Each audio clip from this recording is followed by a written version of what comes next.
So my name's Chuchu Nwagu. I studied theology and religious studies a long time ago, and I live in London. Okay, so what is Chuchu Nwagu Productions? So, it's a long story. Well, it's not a long story, but I'll shorten it. So in 2014, I happened to meet somebody who was over in the UK Um, from America, Sorry, not to and cut you. she's like a big, We just yeah. This is just the intro, like a 10-second introduction, just to say like what it is Okay, overall. We'll okay, get into yeah, that cool. later. Okay, cool. That's So perfect. Cool. Chuchu Just Nwagu Productions in like 10 seconds. Okay, so it's a London-based theatrical and live entertainment production company. And what Matters CIC? It's a social enterprise focused around education and empowering young people. Okay, so we're gonna go into more of your educational history. How long ago did you finish? Did you graduate from university? Good question. 3 years ago, 2017. Yeah, Okay, 2017. and where did you study? I studied at the University of Roehampton, which is in southwest London, And what did you study? theology and religious studies. Why did you choose theology and religious studies? Um, Good question. I think it was three things. I think I always had an interest in like religion, and I think actually the world we live in, religion sort of played a massive part in people's understanding of the world and how people treat each other. Some of the conversation I was having a long time before going to university was things like people like, how can I love God if God is this, or how can I love God if God has allowed my mum to die? And actually, for me, it was like I had all these things. I was like, I really want to get to grips with the Bible because I think sometimes it's so easy for us to read it and take on face value, but I really wanted to understand it in more detail. That was probably number one. I come from a very religious household, and growing up, it was something I believed in, and I still do. And actually, it's something that I wanted to explore for myself because it gets to a point where there's only so long you can be spoon fed.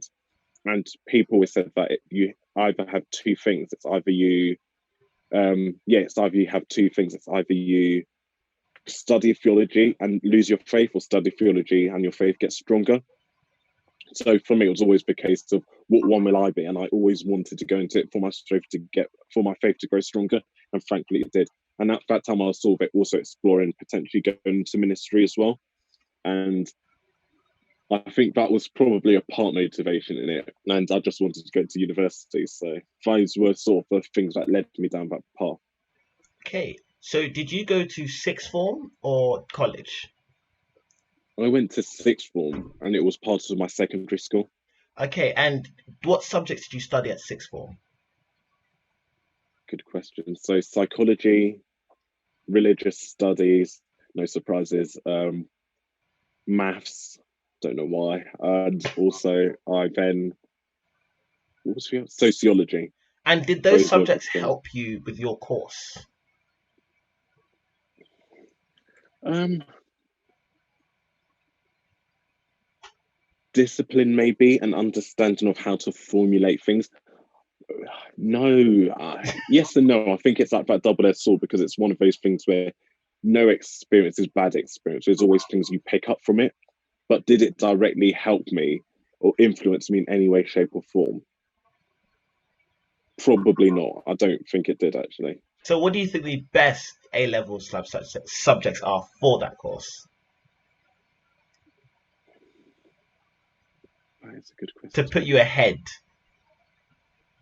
You know what? I would have probably flipped religious studies with philosophy, as I think there is always this misunderstanding that when you go into study theology, it's basically like just enhancing, like we learn about Easter, we learn about Islam, and but I actually think it's a lot more challenging. It makes you think, and philosophy makes you think, and it really asks you questions that you don't always necessarily feel comfortable to ask yourself.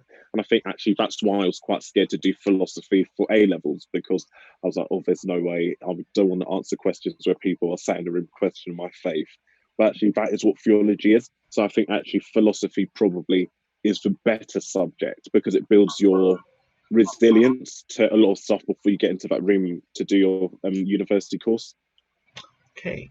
So was the course you did 3 years or 4 years? It was 3 years. So did you have an option to do a placement year? No, I had an option to do study abroad, which would have meant I would have taken a year out. And I don't know, it never really appealed to me until the end of my third year, and I was so annoyed that I didn't do study abroad. I think it was quite limiting because it was either I could have the main place I could have gone was the United States or Italy, and it was just because those places are quite big on theology, particularly, and I had been to Rome before. And I just didn't feel like I wanted to go to the US, and quite a few other people took a year out and did, but for some reason I didn't, and slightly annoyed at myself because of it, but hey. Okay. So what was it like studying at your university?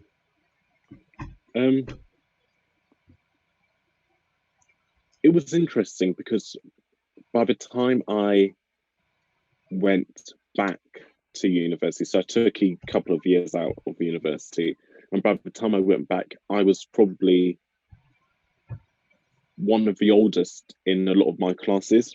Not significantly, but I was at 21, 22 by then. A lot of people were 18, 19. So I think I probably went back into it with the thing of, I just know what I'm here to do. It's to get a degree, it's to focus. But a lot of people, again, being 18, 19, had that thing of, we're here to party, we want to socialize, which for me, I'm happy to do it, but it wasn't my main motivating factor. So I went into it with that sense of discipline, focus, and understanding, which was okay. It was okay, actually. I always credit like it's broadened my understanding of a lot of things. There's always things that you naturally think you could change. Like in my opinion, I think I could have changed some of the reading content, or I wouldn't have necessarily done some of the modules. But I think, do I look back on those modules and think they were terrible? No. Do I look back on those modules and think they've helped me? Yes. Do I think I could have substituted it for a different module?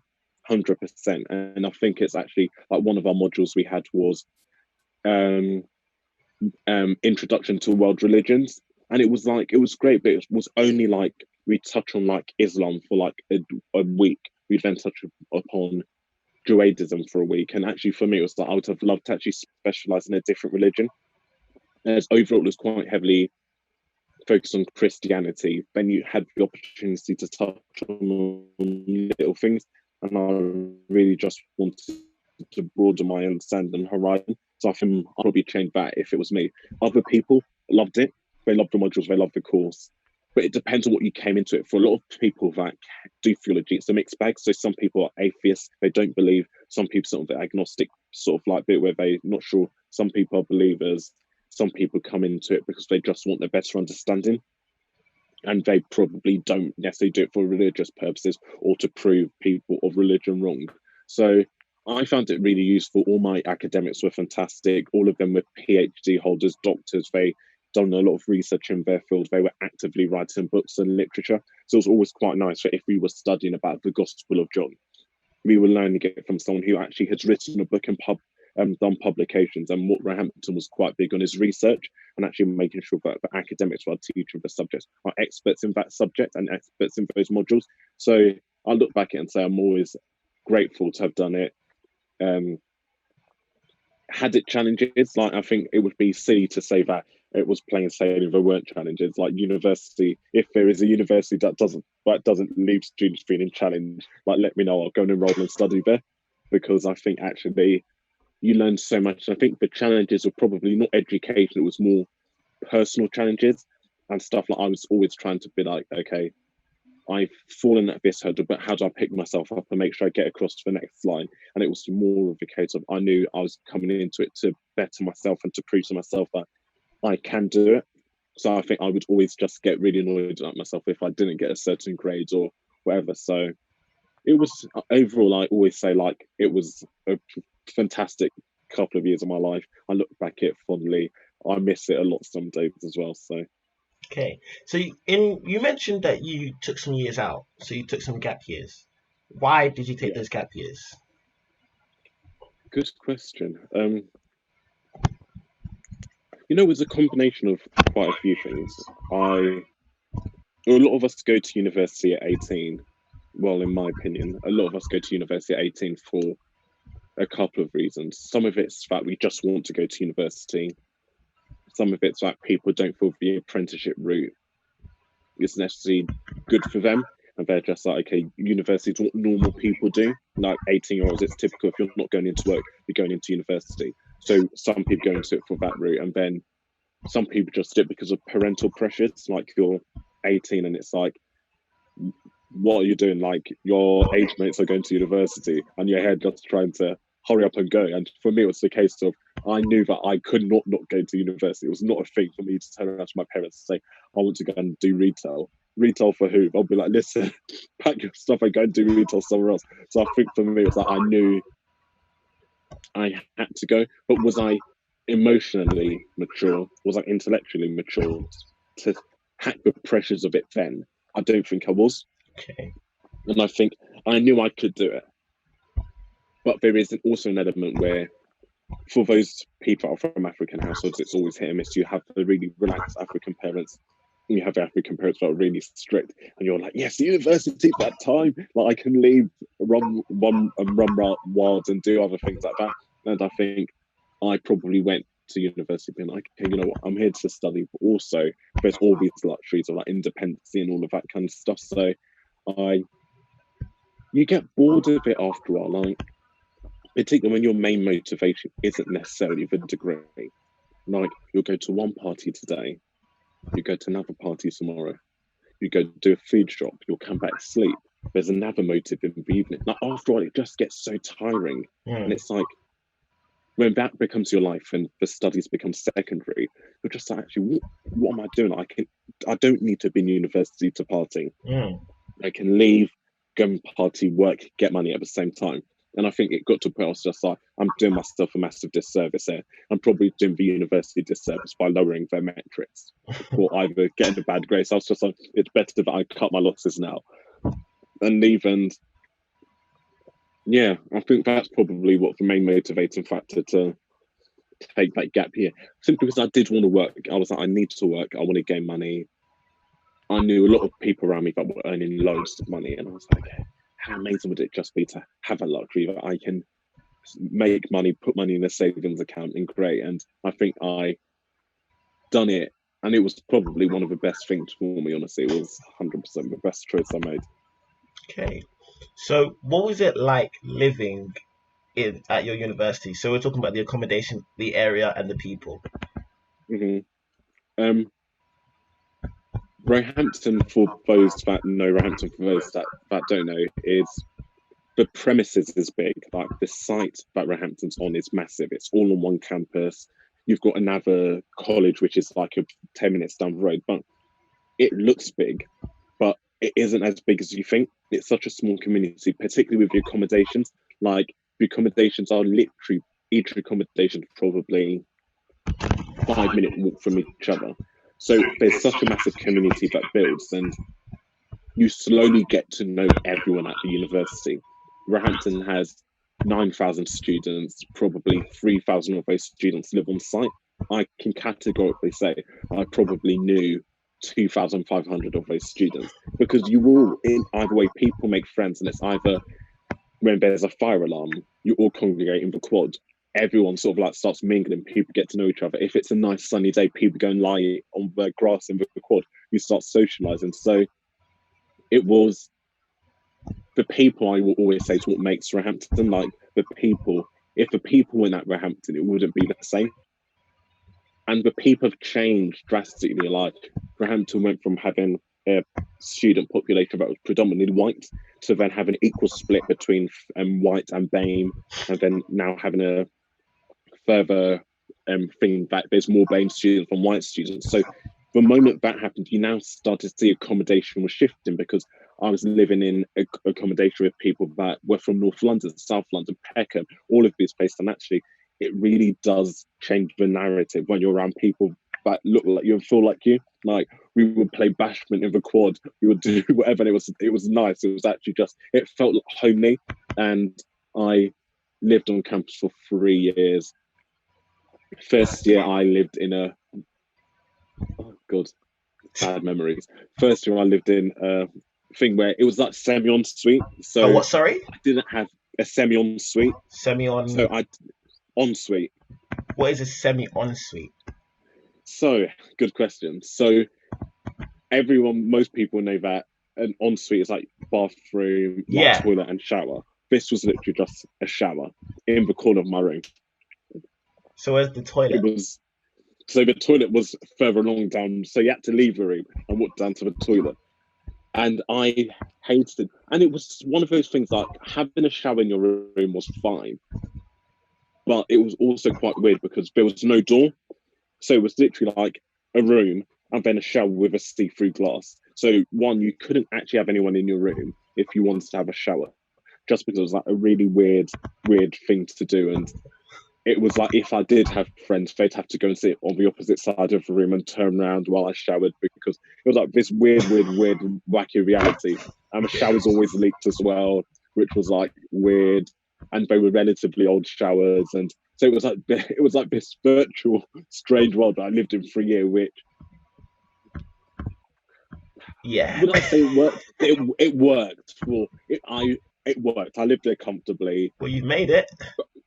I made it. The only difficult thing is for toilets. I lived on the end, so towards the end of a corridor where the communal toilets were, and the walls in that accommodation was so thin. So I heard everything, whether it was people throwing up in the toilets, to people having a pee inside the toilets, to people doing another two inside the toilet. I heard it all, and whether it was always quite awkward because I would be sleeping at 5 a.m. and somebody would be like running to the toilet, and you can hear the footsteps from the corridor, and they push the toilet doors open, go inside, and at that time, it's so quiet, I was just like, I can't hear someone pee again. This is getting so disoriented.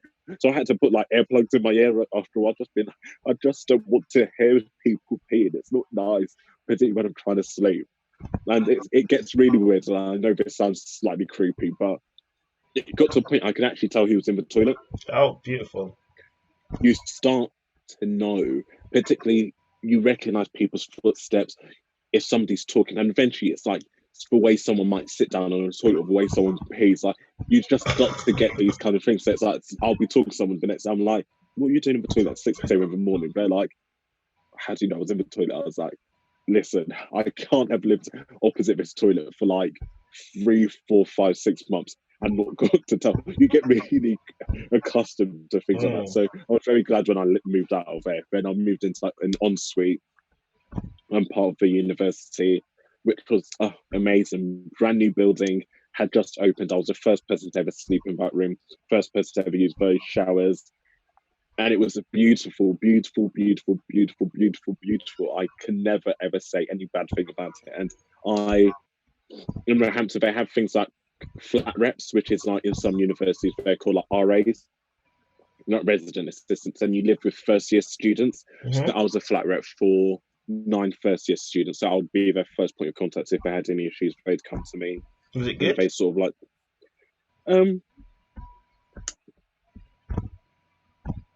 yeah. You know what? I made some really good friends. Some of them were. No, all of them were good, actually. Let me change that. All of them were good. It was just more of a case of I probably gravitated to some better than others. Okay. Like everybody, when you live in a flat with 10 people, everybody has big personalities. I, as the flat rep, had to try and hold the peace a lot of the time. So 2 people could be having an argument. I couldn't take a side. I always had to be quite neutral, even if I felt that one of their people was in the wrong. So you kind of had to be the neutral ground, like you said. Yeah. We had a girl from Italy, lovely girl, but she was very boisterous in her way, very defensive, very argumentative. Like she had horrible mood swings, would lash out of her flat at times, went to segregate herself inside her room, obsessed with Michael Jackson, literally had like pictures of Michael Jackson all around her room. Like it was basically like a shrine at one point. It was slightly creepy. She had pictures of Michael Jackson on her door. Like we'd walk past the door, we'd see MJ staring at us. It was slightly weird at times. And everyone in the flat disliked her. And for me as a flat rep, she did annoy me at times. But I was like, I have to look after her, even though we don't necessarily eye to eye. And her English wasn't very good, and it was Italian. So I was just like, how do I make peace with her? What can I do to make peace? So I sat down. My Italian's okay, but it's not writable. So I sat down. I was literally like, got an Italian dictionary, and I wrote her a letter in Italian. And I put it in an envelope and I put it under the door. And I was like to Iris, and the letter basically said, like, I'm really sorry if you feel like the flat isn't inclusive for you. Like, please come talk to me. And I just wanted her to feel welcome. And next day she knocked on my door and she was like to me, thank you so much. That made me feel really, really good. Like, just to know that you wrote in my own language is something I feel comfortable in. And it was, I learned a lot. I had 2 other people that dated each other as well. And it's nice because I think there's always this thing where we're like, don't mix pleasure with lifestyle. And I actually think it was like that thing where from the start it was like, don't sleep with people in a flat. It becomes quite messy. But actually, if 2 people like each other and if they're happy, it works. And actually they're really happy. And it was nice to see us. I think it could go either way. So sometimes you have people that date each other in the flat and it goes terribly wrong. And then sometimes in this instance it went right. So I was like really, really happy for them. And no, I look back at it fondly. Like that was probably one of the best memories of my time at university, just being able to look after people and me being their point of contact. And I think that's probably what spurred me on to want to do everything else in life now. So, yeah. So, what is like after university? Strange. Strange is the word. And strange in so many different ways. Like, university becomes this really strange bubble for 3 years or 4 years, however long you're there. And all your friends are there. Your life is there. Like, now it's so strange because, like, if I want to see a friend, I have to ring them. When are you free? Next week terrible for me. Week after, is Monday good? Okay, 6 p.m. Should we meet at Waterloo Station? But then it was literally like, pick up the phone. Hey, are you in your flat? Okay, give me 2 minutes. I'll walk down. So it was like that thing where everybody was around you, and so you could contact easy. You could see them whenever you want. You would finish lectures. You'd now come back. You'd have all this free time. At the moment, I'm waking up at 6 o'clock in the morning, going straight to work, coming back around 7, feeling really tired, not really able to do much. So it's like that freedom and that capacity you had isn't always there now when you leave university. And I think it's hard because I think I didn't leave university after my 2 years. After my 3 years, I'd done 2 years as a sabbatical officer in my students' union. So for 2 extra years, I was kind of still classified as a student. So having gone from being a student to a student/staff member at the top of an organization, to then leave and go back to a normal work environment where no one actually knows you. Like you were like, as a sabbatical, so you're like the cool kids of the university. Everybody knows you, and actually to then have that lifestyle for 2 years, to then leave it and go into an organization where you're just the same as everyone else. It took a bit of time to get used to, but I'm adapted to it better now. So okay, so can we just before we go on to the next question, can you tell us what it was like what a sabbatical officer is and what it was like being a sabbatical officer?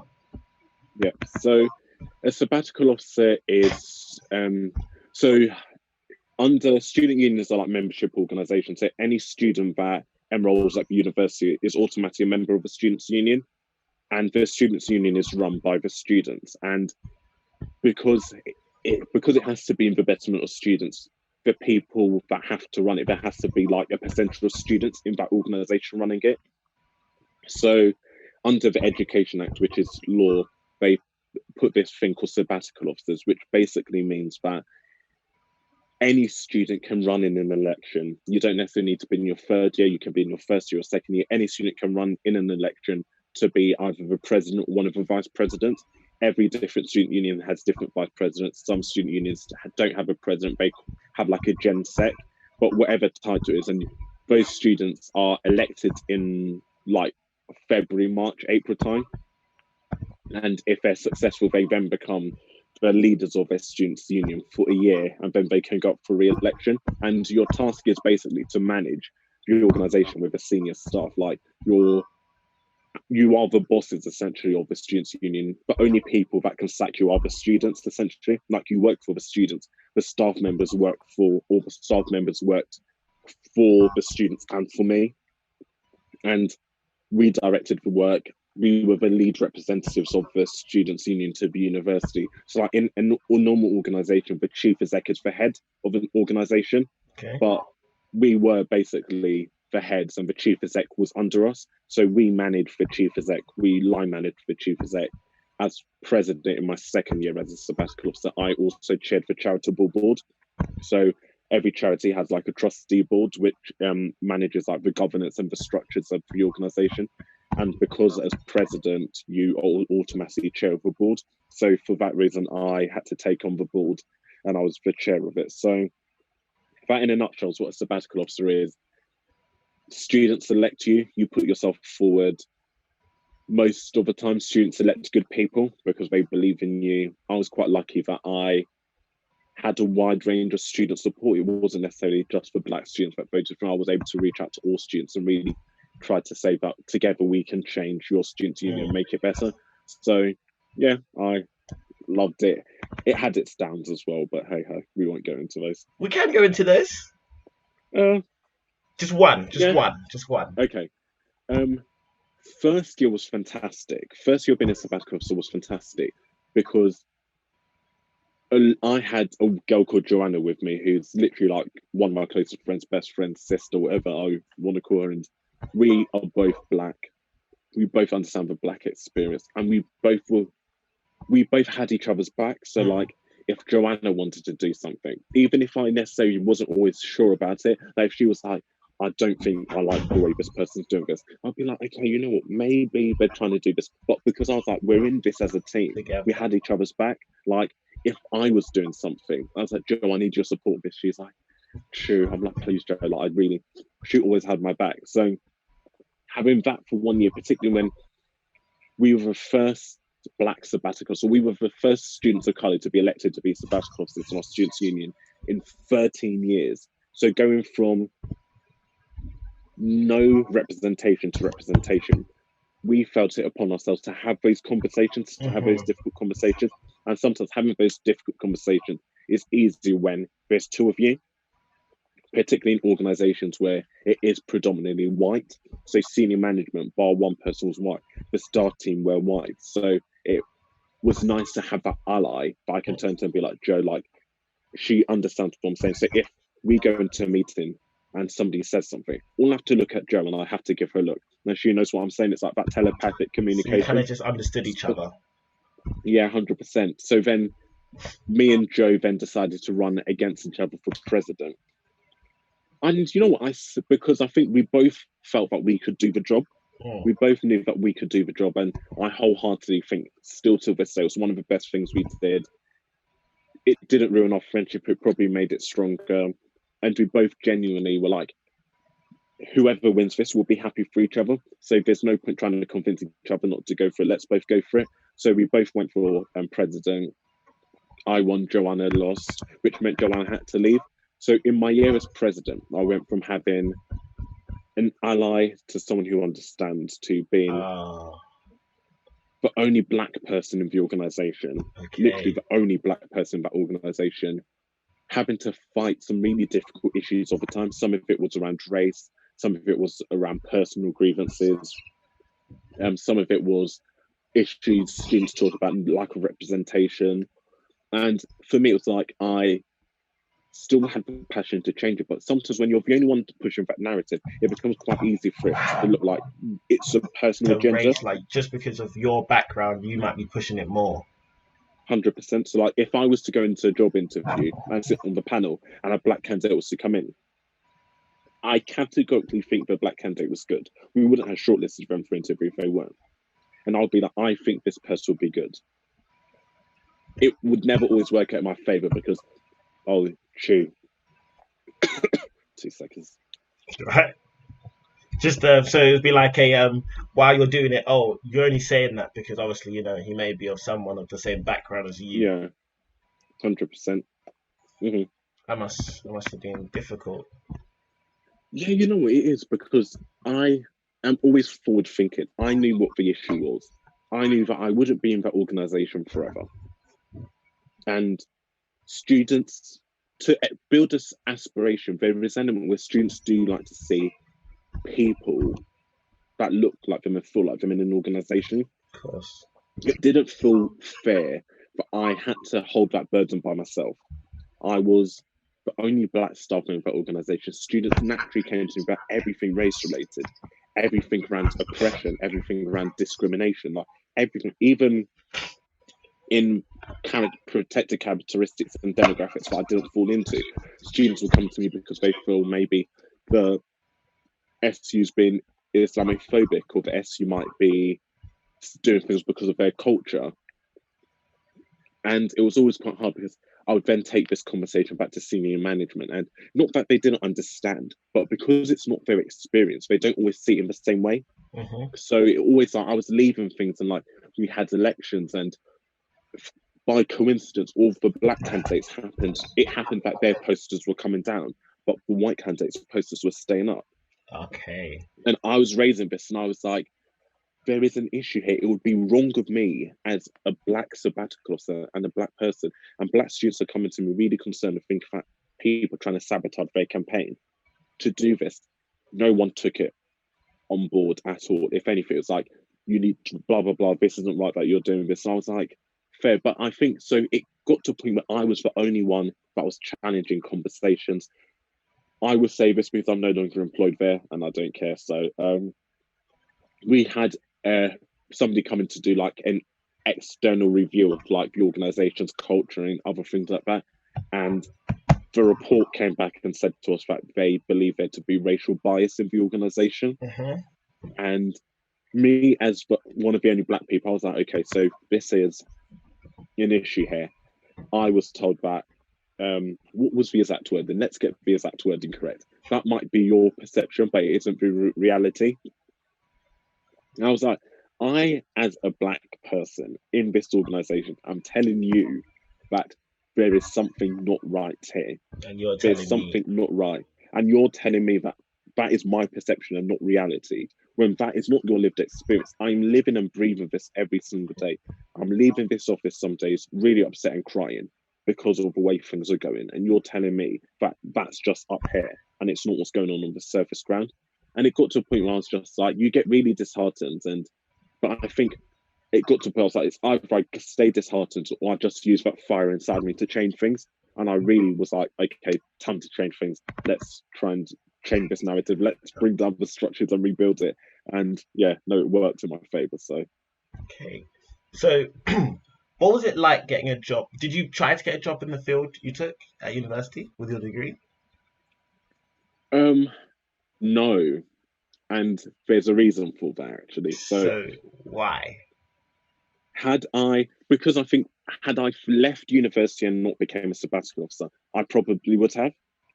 But because I became a sabbatical officer, and in that time I became so exposed to this world of changing people's lives and actually sit in big top meetings. Like I've met MPs, I've sat in government meetings, I've gone to parliament, like all of these things. And when I was leaving that, I was like, do I really want to go and do something in theology? Really, the only things you can really do with theology is become a lecturer, do a master's and do further studies, maybe go into law or social justice, or become a minister, or a priest, or a pastor. And actually, I think for me, not saying any of those are bad things, and I had considered every single one of them. I know at one point I want to do further studies. I know at one point I probably might want to do a bit of lecturing. I might want to do it. I know at one point I probably would go into ministry. It's something that's been in my heart forever and ever and ever. I know at one point probably I would like to dip my hand in law, like law pays, why not? Particularly like specialist church law. Not everybody does canon law, which is the law of a church. And if you do and you're good at it, there's loads of people that need it, and you always make enough money to be comfortable. So I was like to myself, all of these have crossed my mind, but actually all of it out changing people's lives in the way I'm doing now has outweighs any of them for the time being. I'm like, those will come, but there's opportunities I can't miss now. So which is probably why I haven't used my degree, which is slightly annoying because I've got friends who are using their degree and being really great at it. And it does make me wonder if I don't think any time is wasted. Every time is beneficial as it's an investment for the future. But I'm just like, God, I spent all those years and I'm not using that. I'm not using any of the skills. Like, the only time I ever use theology is when I'm either having a debate with someone, I'm just thinking about things myself. I might be walking, I might be thinking, oh, okay, we're talking about all this sufferings, and I'll just go and explore inside my head. But in terms of practical, day-to-day lifestyle, no, I haven't, to be, yeah. So would you say that you're happy you done what you did to get where you are now to learn, to say, I don't want to do that? Or would you have liked to go back and change what you've done? Because obviously you wouldn't have known you liked this unless you did that. But at the same time, would you go back? Do you think you would have chosen the same route if you study it in university? No. I don't think I would have.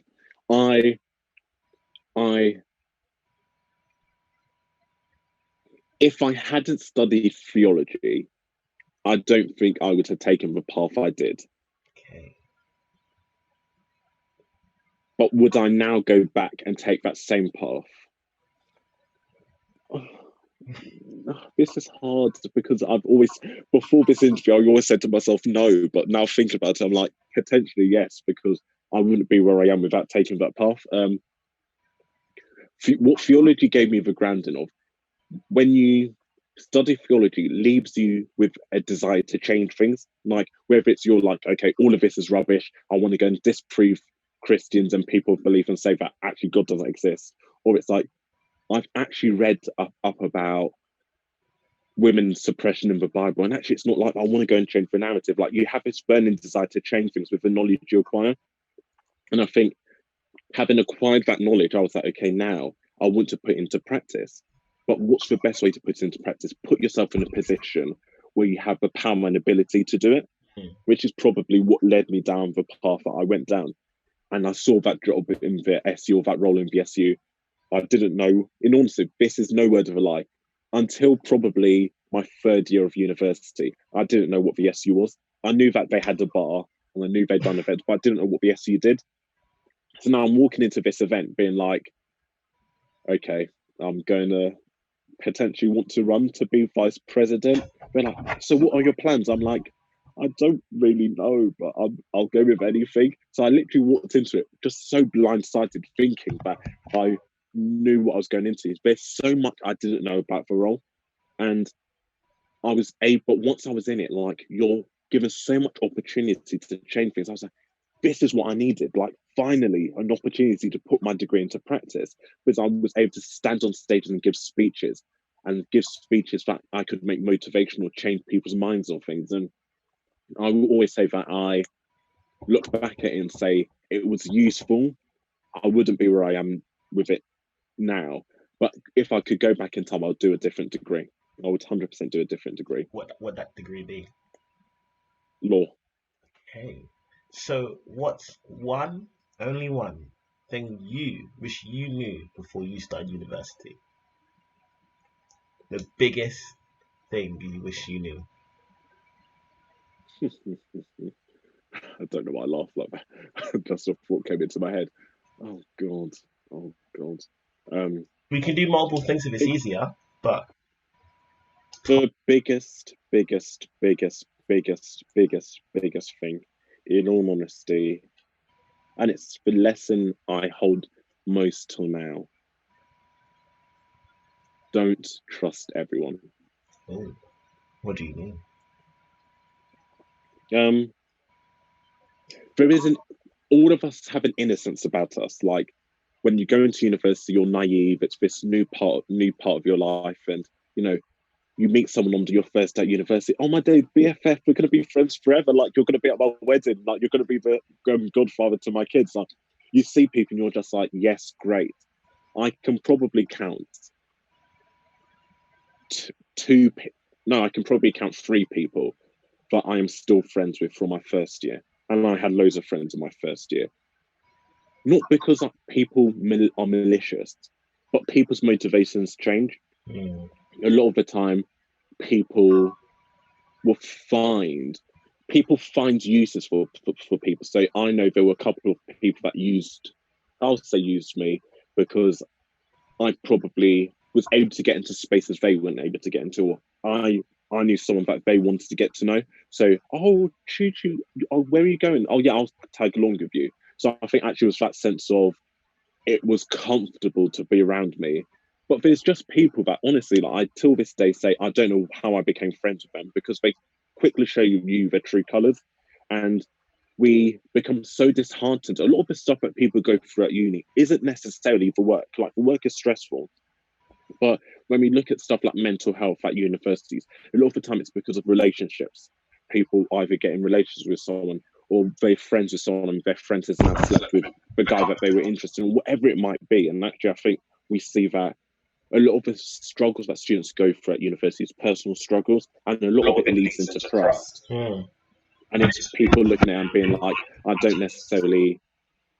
The way you view the world quickly changes because we see everything as an innocence. Like the things you see at uni, if you're not grounded, and if you're not, you will run mad. Like the lifestyle that uni enables you to live. Like you can go and drink whenever you want. There's this culture of you sleep around at uni and stuff like that. Like if you're not grounded and if you're not safe, like you'll run wild and everything. The whole thing will suck you in. And I think actually I saw a lot of people that I held in high regard, a lot of people that I trusted change like that. And yeah, and I think actually I never say don't trust nobody, just don't trust everyone. And it's a skill that you go into the workplace with, because you'll see that there's people that when you go into the world of work will smile at you and will be, Chuchu, great piece of work, fantastic. Then when you have your appraisal, that piece of work was really terrible. Or your manager will be like, you're doing really, really great. But actually then when it comes to something, your manager will be like, I don't think you're right to work here anymore. So actually I think you've always got to have an element of, we live in a world where people have to fend for themselves and people have to think for themselves. And sometimes people have to put themselves number one before you. And if they know to get further, they have to throw you under the bus maybe a little bit, or say a negative comment to somebody about you to open the door for them. They will say it. Like I know people who I thought are my really, really good friends, but have said horrible things about me. I don't hold it against them, but I know they've said it because it was what the person had to hear. So if somebody was like, if they needed to get somewhere and the person that they needed to get didn't like me, they'll be like, oh God, Chuchu's been so annoying today. Like, I just don't know. I've been trying to get to him. I've been trying to do this, but he keeps holding me back. They're like, oh, tell me a bit more about him. Like, he's such an annoying thing. Like, did you know he done this? And for them, it's like giving that fuel to the fire. The fire's there, and you're just pouring that fuel, giving it. So then what that person will do is like, oh, great, I'm so sorry you've had to put up with Chuchu like that. Come and join our crew. I'll help you do this. And I think actually I would get so upset about it. But then eventually I'm just like, nobody's malicious in life. I don't think. I think everybody has good in them. But sometimes we allow the good to be lost because of factors in life. So I learned not to trust everybody. Be guarded sometimes. Basically, be guarded with some of your secrets. As I think the things that you portray, fine. Like if you want people to know that you're extravagant, like, but there's personal things that you might tell a friend, and those are the things that when somebody has an argument with you, they'll use first. So like, it's like I've seen people who have not necessarily come from the best of households, and then might be like, oh yeah, no, I don't want to go back home because my mum's a drug addict and X, Y, Z. The first thing, if someone has an argument, yeah, it's cheap of you to, is it your mum like smoking crack and didn't your dad leave? Like, all of this. And actually, it's one of those things where now that is the things that you can't take back. Like, if you want to slag me off for stuff I've done in public, but the moment you bring personal information that I've told you in secret, like, I don't know how we can now come back from that. So I think actually just being guarded with the things that are dear to you, because heartache is not good, but particularly when you experience it so many times, actually not everybody has resilience where they can pick themselves back up. Some people will fall at some point and be like, you know, it's better, but I'll just stay down here. So yeah, it's the advice I give to most people, actually. Just be guarded with everything in life, actually. Okay, so can we go more into Chuchu Nwagu Productions? Yes, we can. So in the year I took out of, or in the year and a half I took out of university, I worked quite heavily in theatre, and I had an interest in film and performing arts and all of those sorts of things.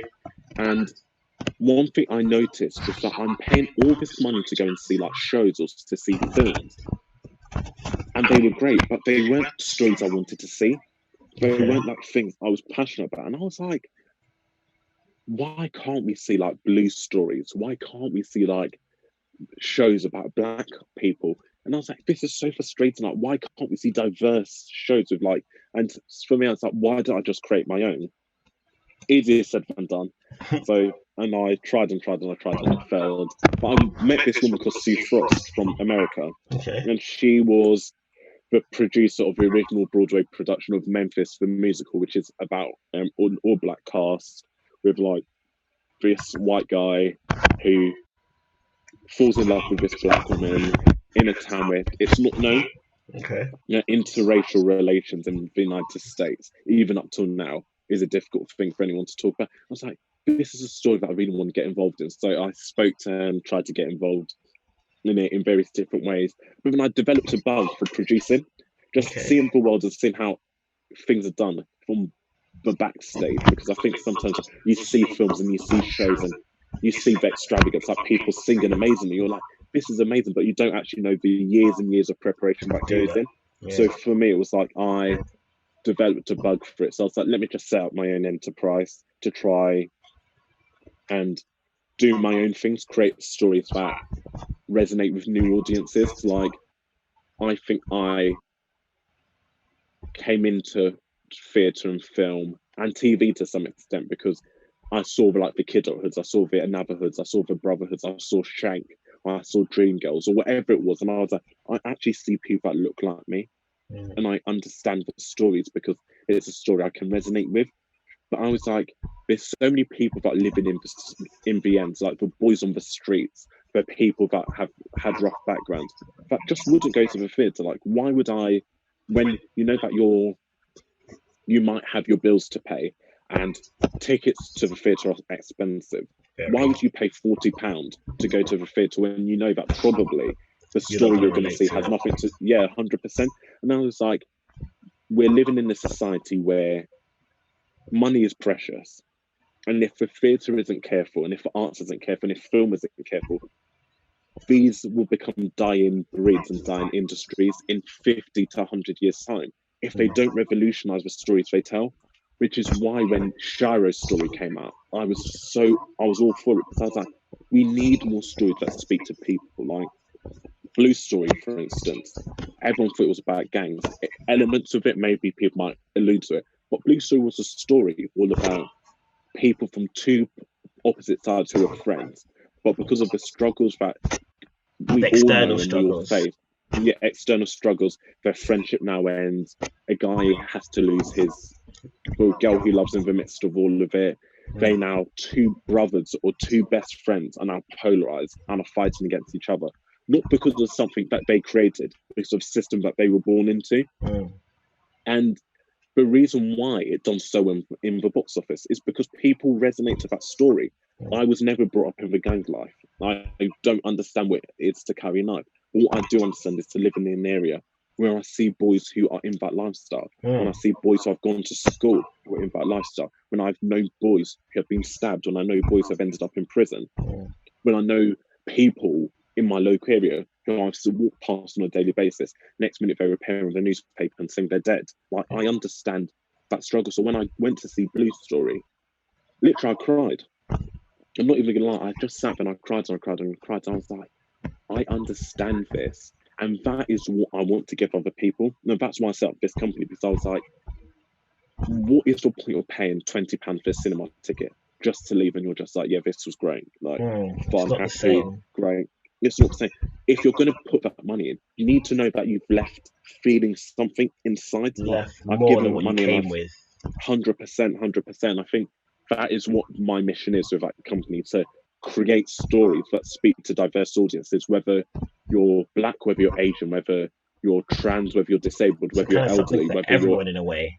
So not 100%. Just a typical story. Everyone has like, okay, I'm going to see this film and I can resonate with this person. I'm going to enjoy this and I'm paying for this. Definitely, like 100%. So I think that's what the mission is. But with the industries, with the creative industries, like people like the Marvels, people like the superheroes, even Top Boy to some extent, people like, because it's mediocre, it's middle ground. It's got the moment you go, sorry, finish what you were saying. The moment you go into the bits where it's like, oh, okay, how will I? It could be alluded about. This is about gang related. It could be, this is heavily talked about commercialized. Too much when you're trying to promote it. That was the whole thing 100%. With Blue Story. The whole how Blue Story, when it first thing, this is all about gangs. This promotes gang violence. It was kind of how do they show that it's not about just violence. Yeah, 100%. And I think even I always remember the article. No, it was an interview that Ratman gave, and he was like, they'd done the first part of Shari's story and he financed it himself. He put his own money into it, and then they were trying to get a deal for like the second one, and they had a production company say, okay, we are interested in like putting our money into this to get the second part created. But then the head of the company was like, I don't know how we're going to make our money back on Shari's story. It's not really a commercial story. How wrong were they? Like, Shari's story blew. It blew. And actually, I think sometimes the mistake that people in the industry make is they follow the traditional format. This is what worked before. There's no point going. But we see some of the biggest things that are either getting the biggest hits on YouTube, breaking box office records, are the non-traditional things. And I think actually it's about how do we get people to see that a lot more? How do we convince people in the broader audience and market? Yeah, that's not just the straight direct. There's something new, and that's what you're trying to break into. 100%. And I think that's what the mission and the goal is of what I'm doing.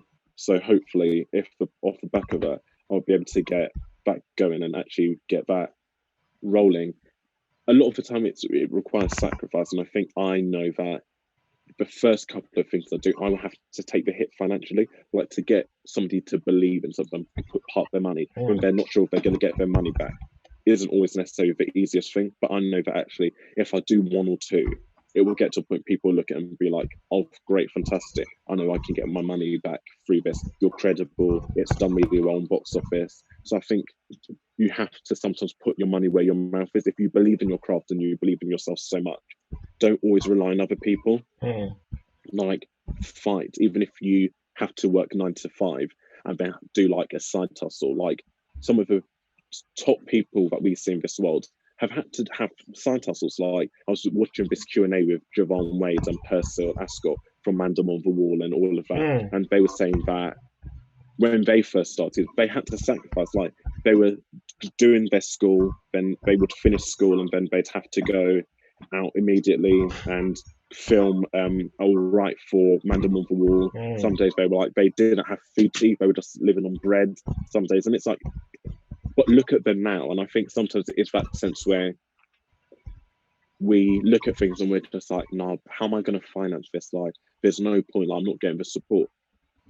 Sometimes the best support comes from yourself. And if you believe in yourself and you believe in your craft, other people believe in it eventually. And had they not sacrificed and had other people not sacrificed for us to be where we are today, we would, as Black people, we wouldn't have the liberties we have. As women wouldn't have voter rights. Now, all of these things are other people sacrificed. They were like, you know what, this may kill me, I may end up in prison, but if I don't fight, other people suffer. And I talk about it being hard, but I know that actually if I fight and other people in the industry fight, it will get to a point where no one will have to think about financing it themselves, because all they have to do is bring up a film company. I've got this idea, great, bring it to us, we'll finance it. But sometimes you have to take the hits for the change to happen. So I remain optimistic with it all, and I think that's what gives me the burning desire with this company, because it's not, I won't lie, I won't say it's easy. Like, there's days I get frustrated, there's days I hit my head against a brick wall because things aren't going as quick as it is. Like, I'll go for an interview to apply for a bursary. I wouldn't get the bursary. Like, it hit me hard because I'm just like, other producers are getting these bursaries and it's helping them massively. Like, some of these people have big credits underneath their name, loads of credits. I'm like, I've been doing this 7 years now, and every year it's another struggle. And I had an interview for a bursary thing in March and didn't get the bursary. Literally, I'm not gonna lie, like, I'm always an open person about things. I literally cried and I cried and I cried and cried because I was like, it's another hurdle that I'm facing. Like, why can't things be smooth sailing? But I'm just like, actually, don't wallow in your self-pity. Like, pick yourself back up, fight. If you want it and you're hungry enough for it the most, all it takes is that one person that you meet by chance that will open that door. Whether it's somebody you connect with on LinkedIn, or I might be talking to someone, I'm doing this, but this is the problem I'm having. They're like, I happen to know someone who works in the film industry that does like loads of film financing. I can put you in contact. All it needs is one person to believe in you, and things change. And I'm like, actually, don't give up just because doors close. Because again, I'm a person of faith. Knock on the door will be open to you. Seek and you shall find.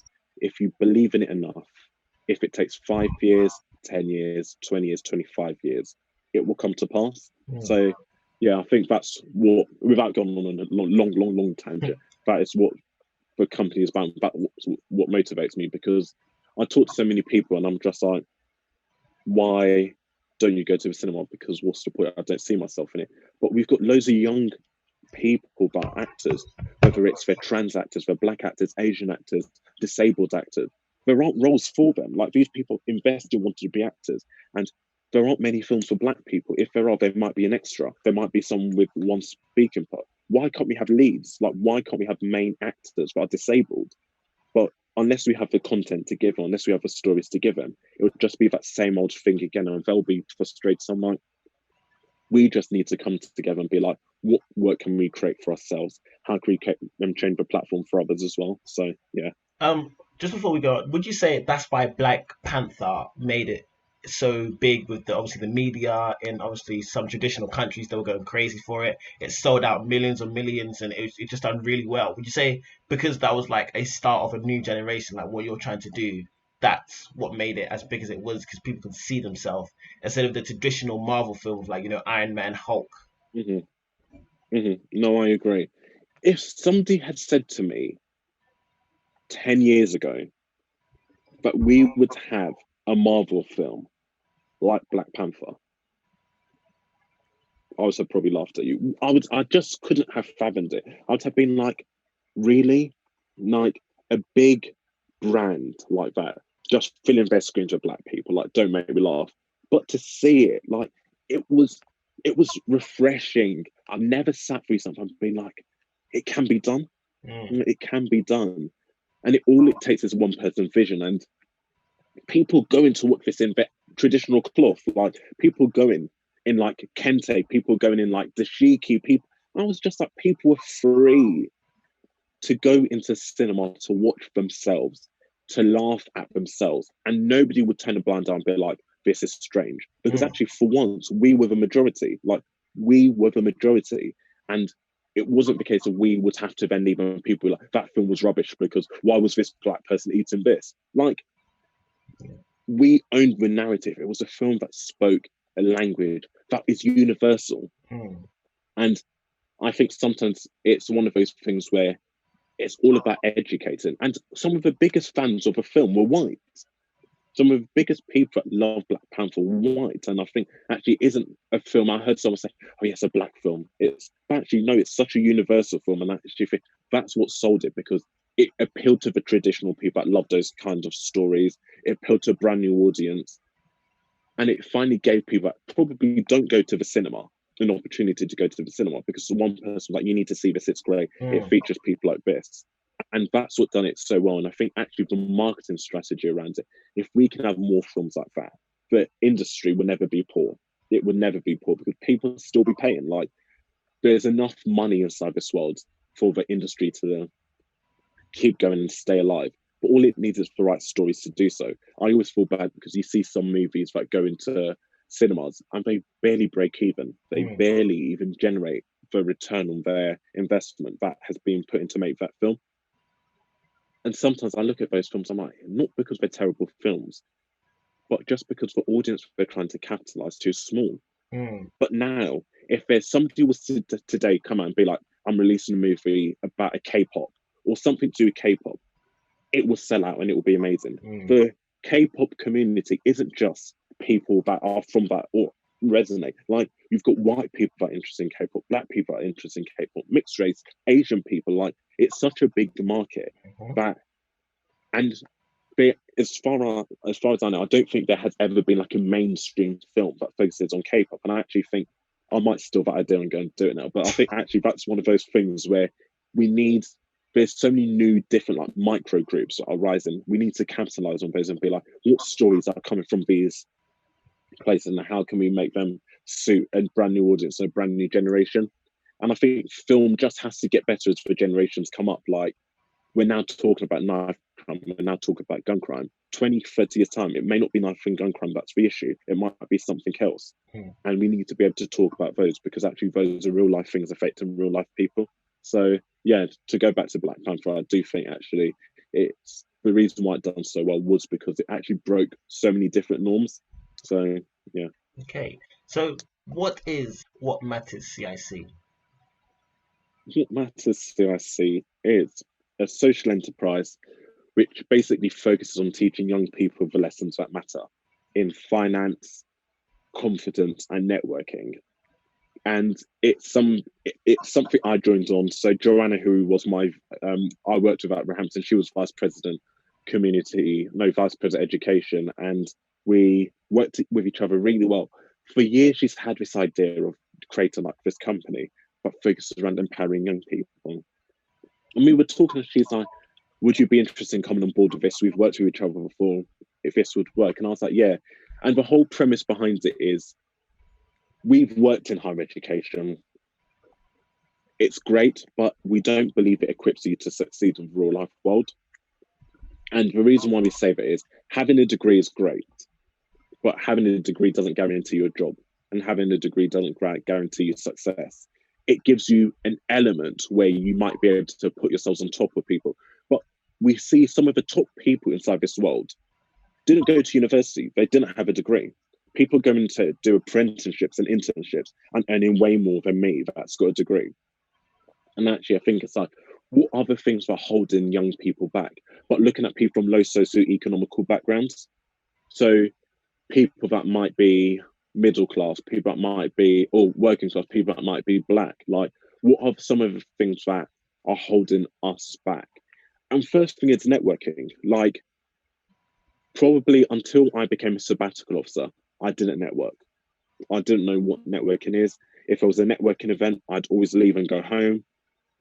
Some of it was because of coming from an African household. Like, why do you need to go and start hanging around talking to these people? Can't you come and network at home? Like, that's what. So for me, it was like, I never felt a need to stay when people are going to the bar to drink. I'm like, why am I going to the bar to drink? Like, just to see people get drunk. But a lot of the best conversations happen inside the bar. Like, people have some of the corridor conversations in the bar, and I didn't really understand until I became a sabbatical officer. And now I'm I would say I'm a top networker, because everyone I network with, LinkedIn is like my sanctuary. Like, if I'm not working, I'm on LinkedIn connecting with people, trying to network, trying to better myself. And we noticed that people from low socio-economical backgrounds just don't network. And it could easily be a thing of, there's an event at your university, or there's an event in your school, and you have a top lawyer from a top law firm in there. Fair enough. Okay. Most people will be like, great, I've listened to this talk, I'm going to go home. What do you see the white people go and do? Go and ask questions. even if it's just, thank you for coming, I'm really interested in breaking into law. Would it be possible to have a further conversation with me? Here's my business card, drop me an email. It could be as simple as that. What most other people, unless you've got it in you, most black people will be like, yeah, great, that's good, and they'll go. Asian people as well. But what we're like, a lot of the best things is when you build connections. In this life, it's not what you know, it's who you know. It could be that you're studying law and you want to do a training contract. You don't have anyone in your family that studied law. But just because you've had that one conversation with that person at your university, you followed up on an email. Now you're trying to do your training contract application. Hi, Amanda. I'm struggling. Would it be possible you can just give a glance over this? I know you're probably busy and Amanda might respond being like, yeah, don't worry, this will be great. Having somebody that's done this before give you a glance over, that could be the difference between you getting your training contract or not. And I think we were like, to be successful, you need to break comfort and you need to be able to network. And then on the flip side of that, a lot of the reason why people don't network is because of confidence. People are like, this isn't a space for me to be in.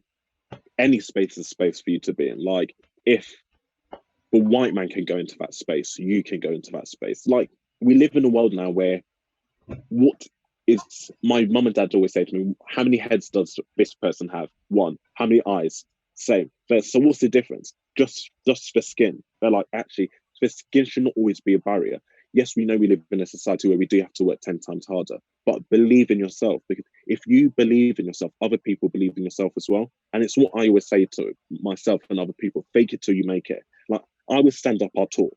People be like, that's so revolutionary, you're an expert at this. The whole time I'm so nervous. I'm very literally so nervous. But what people don't know is that if you portray it enough and you speak in a way that people believe, that's all you have to do. Have confidence in your own words. Not everybody knows things. So people will sit down and they'll be in a job interview and they think the people behind the panel are experts. They're not all experts. Like, nobody's 100% expert on finance. If you know something that you can come and tell them that they don't already know, they'll latch onto it. Being like, that was really insightful. And actually, I think we have to have confidence in our own narrative. We all have lived experiences. If you're now wanting to go for a psychology job, and everybody that's come through this psychology has been white middle class. Okay, fair enough. Or you want to do a counselling job. But then we know that this counselling office is in the area where it's predominantly filled with people of colour. The lived experience of people of colour is very, very different. Why that just because you don't fulfil 5 out of the 10 points on the JD or personal spec? The thing that stands in your favour is you understand the demographic of those that are coming to this clinic for counselling. That is what your confidence should be in. Go and convince them that they do not have that opportunity again. I always know that when students in university want counselling, but a lot of black students, or a lot of Asian students will be like, can I have a counsellor that looks like me because they'll understand me better? And I think that's one thing. And then finances, if you don't have financial literacy or financial understanding of this world, you just won't get far, because money is what makes the world tick. Simple things from savings, debt management. Like, a lot of people don't understand what credit score is. A lot of people don't know what taxes is. I can't tell you, probably up until 2 years ago, that I knew how to do taxes. I can now do taxes. I can do my self-certification, all of that if I needed to. But we don't teach people this. But these are the things, and I hate going back to the white man, but this is the thing that our white counterparts know well, because they've lived in a society and in a system which has enabled them to have privy to this information. So they might have a dad who happens to know someone who's an accountant that can do their taxes for them, that can sit down for them. They might happen to know somebody who happens to be a doctor.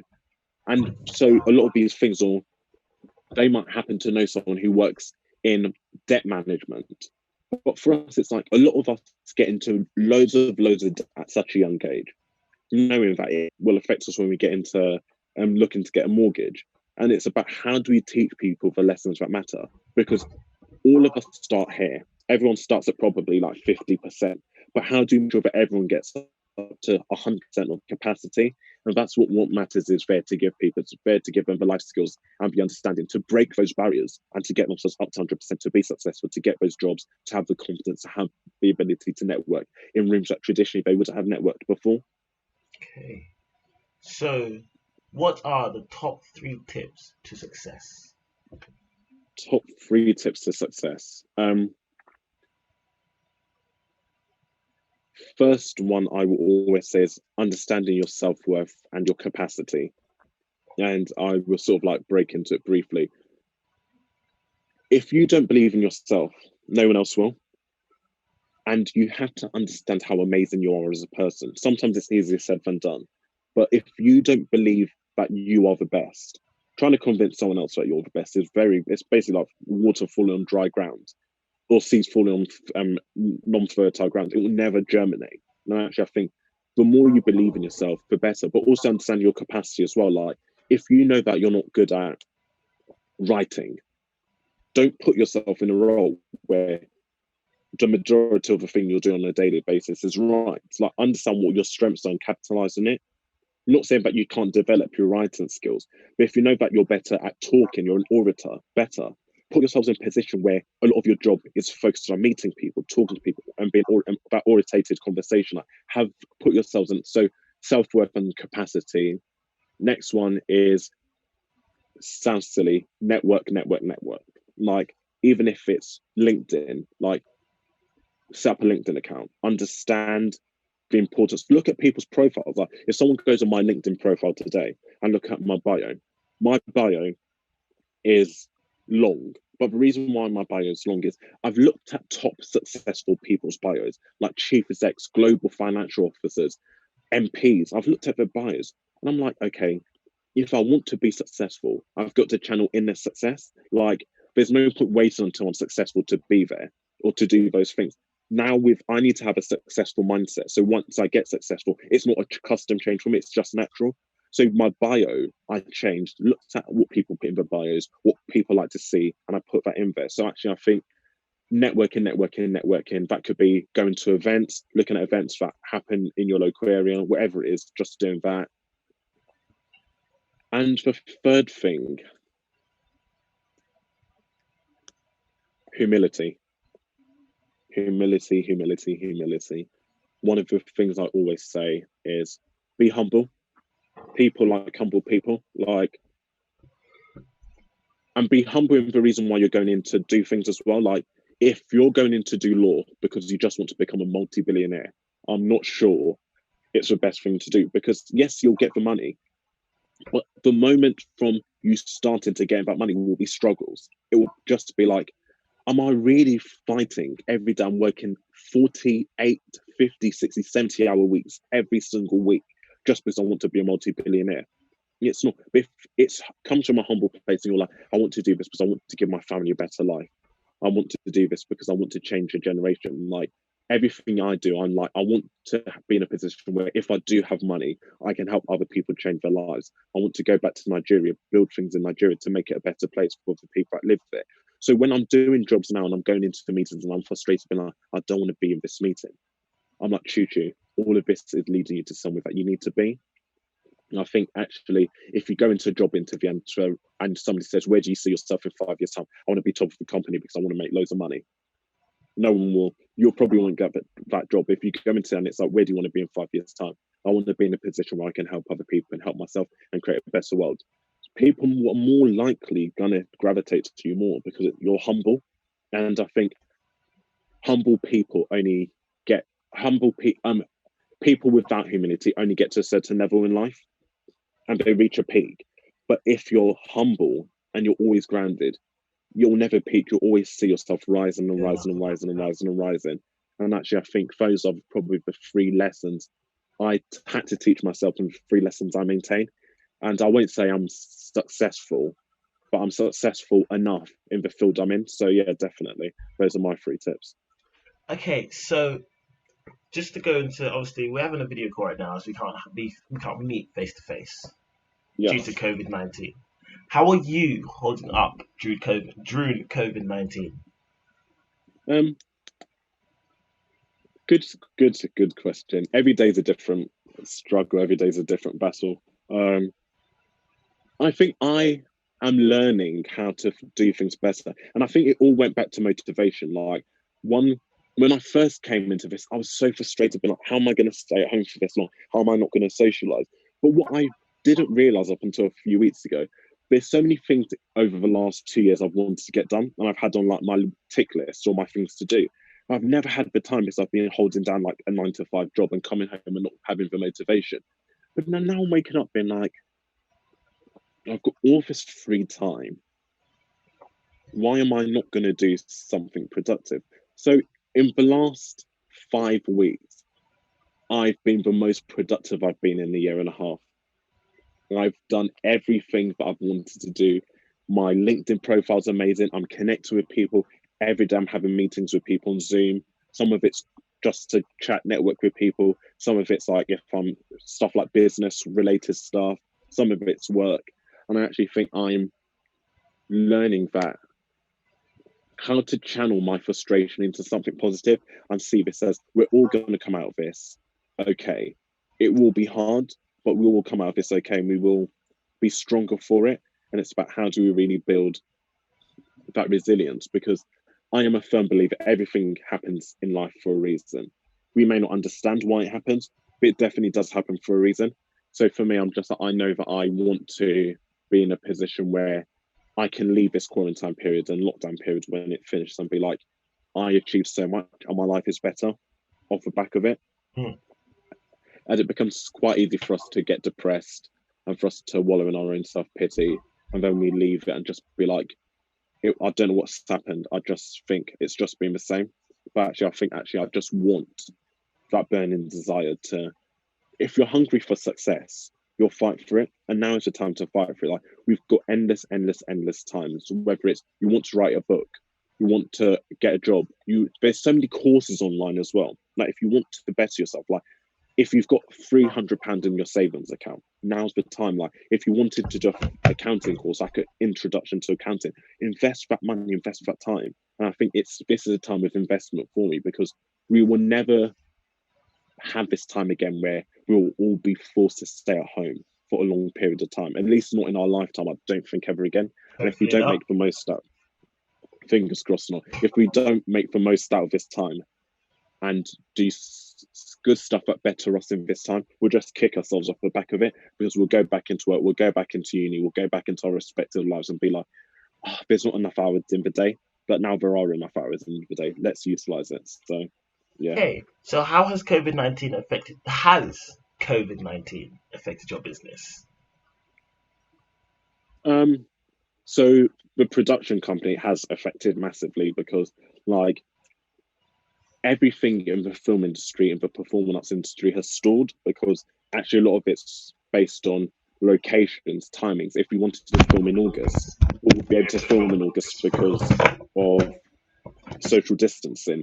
So a lot of the plans have had to be put on pause, because we're just like, we don't actually know what the future is going to look like in these sectors. Will the money even still be here? Like, there's usually like money that the government give for like funding for like films and all of this. That money's been pulled and put into other pots. So will the money even be available afterwards? So that's been difficult. But what matters has been going well. Like, this matters in the Okay, so sorry to cut you off. We have this thing. What's the best time to get? The whole connection just dropped. Oh, damn. Okay. So just say what you just start with that whole sentence again, and hopefully it comes back. Okay, from the production company part. So when you said what we have done, what's been good, like you talk about what's good, what's better, what the benefit of is. Okay, so yeah, the benefits of this have probably been, particularly for what matters, has been actually revolutionary. Like, we decided to start the social enterprise in the middle of lockdown and in the middle of quarantine, because we knew that actually everyone decided to start What Matters in the middle of lockdown and in the middle of quarantine. And it was a strategic move, because we were like, actually, we want to generate a big audience when we start this. But so many people in their normal day lives are involved with so many different things. What is a key time? And we're like, actually, everyone's online. Everyone, whether it's on House Party, Instagram, Twitter, social media, LinkedIn, everybody is online at this moment. We're like, now is the best time to start. We started with 0 followers. We're now really healthy, putting out content on a daily basis, sort of like giving them key things, trying to tailor it some days to things relating to COVID and how they can navigate with COVID and how they can better themselves, particularly looking at, okay, taxes, debt, in this period, how you can get a better hold on it. So it's been really good for what matters. Like, we wanted to hold the launch in June, but that, because of social distancing, that has been put back. But other than that, like, in honesty, I think we've been quite lucky in this period. Me, Joanna, and Karen have been so lucky because we've had the time to devote solely to this cause, to this thing. We've been having conversations with people about collaborating. We are talking to universities potentially about getting involved with their with work they're going to be doing next year. We're talking to other businesses around how we might be able to support each other going on in the future. So it's been really good, actually. I'm, again, really thankful to the team. I'm really thankful to God for actually facilitating this period. It's enabled us to really support each other and get this off the ground. As had we probably not started this in quarantine, I don't think we would have had the same impact or effect it would have had if we started later on. We were probably not going to start it till like maybe end of April, May, but actually starting it in March was the best thing we've done. One of the best things we've done. So completely happy with that, actually. Okay. So at this point in the interview, we allow the interviewer to just give like a summary of everything we've talked about, kind of like a breakdown. Like, so some people like to do some motivation, some people like to say, sada. One of the first things I say to do is, where can we find your companies? Where can we find you? So obviously your apps, your LinkedIn's, your Facebooks, your Instagrams, YouTube, whatever, wherever you exist, and just kind of like a summary of everything. So the floor is yours. So most people can find me. My name on most things online is Chuchu Nwagu. So if you just put CHU and then last name NWAGU on any social media, you'll find me. LinkedIn, there's just one profile of me, so that'll come up. It'll come up with my production company as well, so you can find me on there. Instagram is at CNWAGU. Twitter is at Chuchu_Nwagu. Facebook, Chuchu Nwagu, just type in. I've got multiple profiles on Facebook, but the profile that relates to me the most, of the one I use the most, is me with a picture giving a speech. Like, just look for that picture, you'll know it's me. Or if you add me on any of those profiles, I'll actually respond, as I'm on both profiles regularly. Companies, so my production company website is live and it's www.chuchunwagu.co.uk. What Matters is having its website designed at the moment, so that will be up in a few weeks' time. And again, we don't actually know what the link for it will be, but as soon as it does, I will communicate it on all of them. Yeah, put in my the descriptions, which will be good. And then kind of like a summary. So just everything we've talked about, summarized. Okay. So the main sort of things of conversation was my time at university. I studied at Roehampton University, studied theology and religious studies. Went to university probably at first because I felt I needed to. Not sure I was necessarily ready for what it entailed. I probably had the wrong motivations for going into it. Left university, went to work. One of the best periods of my life, actually being able to hold down finances myself was great. Went back to university because I missed the intellectual stimulation that it gave me. One of the best opportunities I've given myself. Like, biggest investment in myself was going back, because I was able to broaden my understanding on so many things, meet so many amazing people that taught me so many different lessons. And actually, I think it made me strong off the back of it. I was a flat rep where I got to look after loads of young people in their first year of university. And I think it's what gave me the motivation to go down the path I've gone down. So without having studied theology, without having been a flat rep, I don't think I would have put myself forward to be a sabbatical officer in my ASU. It really changed my understanding of the value that you can give to other people and the impact you can have on other people's lives. So that was one of them. Was elected as vice president, then became president, chaired the trustee board, being fortunate to meet loads of influential and top people in society, but also in government and other things like that. And yeah, and I think it's sort of given me that trajectory of where I've gone down. Like everything I've done with my production company, I think links back into that thing of wanting to impact people's lives, wanting to change people's lives. Setting up a production company was all around changing narratives, breaking down structures, giving people something different. Studying theology was about breaking down people's understanding of some of the narratives we've been told. Running for this to be a sabbatical, so it was about breaking down some of the systems and structures that have been in place at university and changing it for a brand new generation of students. What mattered, again, is about breaking down structures, taking the little people have and making sure they're able to elevate themselves to get up and give them a different experience in life. So I think all of it literally just interlinks back into giving back. And I think actually that is what my mission is in life, is just to give back. Like all of it does come from a place of faith, but a genuine place as well. I genuinely do believe like I have a calling to help other people, to better other people. And I speak so much about changing people's lives and seeing a better world. And I think each and every one of us has the ability to create the world we want to see. We just have to believe in it enough. And because I believe, that's what's given me this motivation. And university, living in accommodation where I could hear people pee next door, all of it has actually just impacted me and just created me into the person I am. So I would definitely say I've had a fortunate life. Not always been easy, but it's been fortunate. So yeah. Okay.